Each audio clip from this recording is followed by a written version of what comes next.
5. Developmental changes I was helpless against, by Krishna's mercy.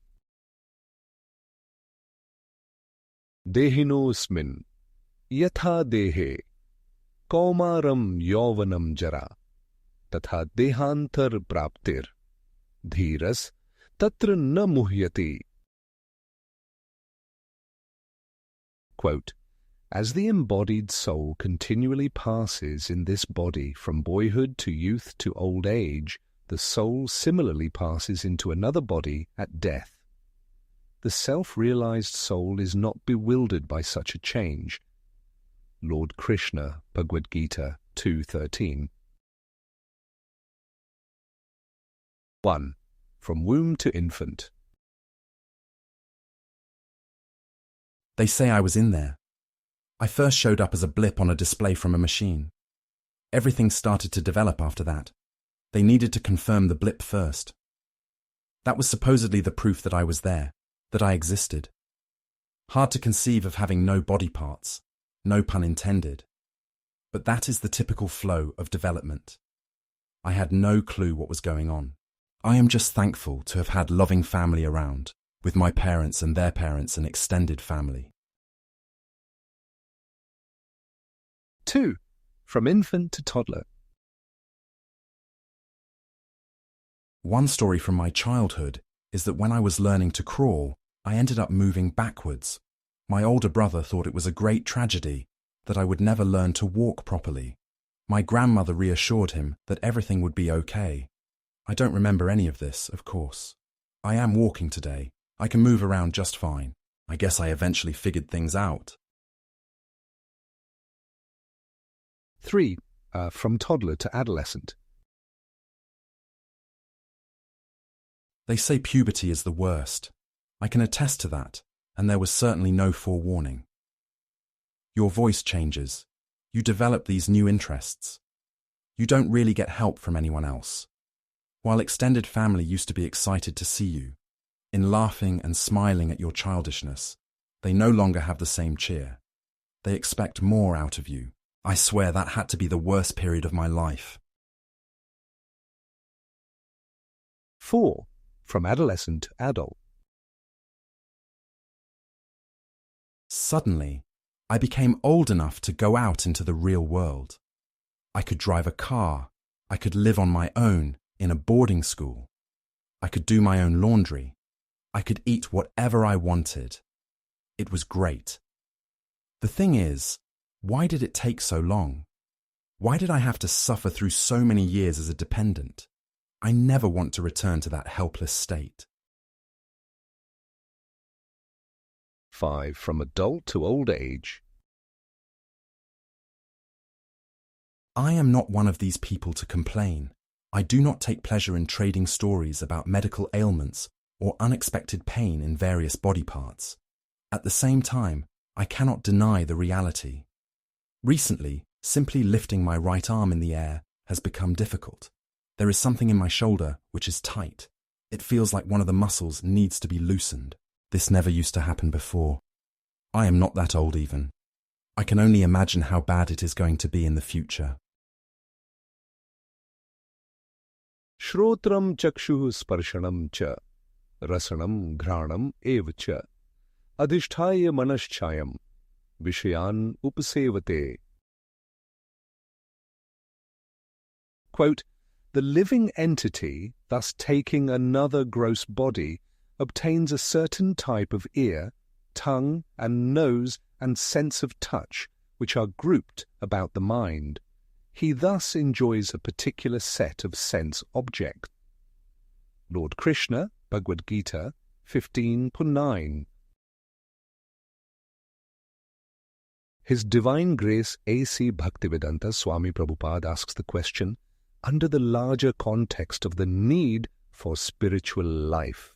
A person could accurately accuse him of carrying bias in the matter, as there is the outward exhibition of the devotional culture, in worshipping the deity, which is the Saguna version of Brahman, and focus on the chanting of the holy names, Hare Krishna, Krishna Krishna, Hare Hare, Hare Ram, Ram, Ram, Hare, Hare.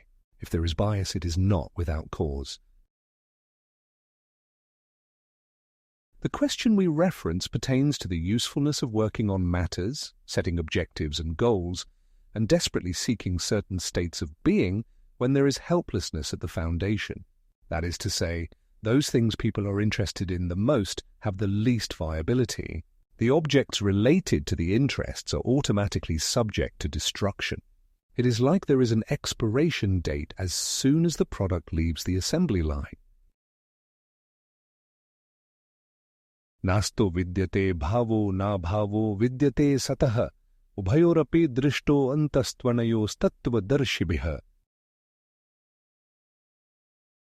Quote, those who are seers of the truth have concluded that of the non-existent there is no endurance, and of the existent there is no cessation. This seers have concluded by studying the nature of both. Lord Krishna, Bhagavad-gita 2:16. The wise transcendentalist focuses on that which has endurance. To shift in focus requires an identification. The Sanskrit is Athato Brahma Jijnasa. This refers to an inquiry with the need arising from birth in the human species. The response to this inquiry is Aham Brahmasmi. I am a spirit soul. I am part of the Brahman energy. I never became qualified for the identification. I have always been Brahman. I will always be Brahman.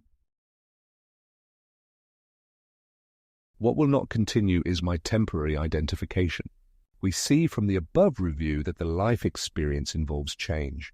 You could say that change is the one constant, at least with respect to the outer covering.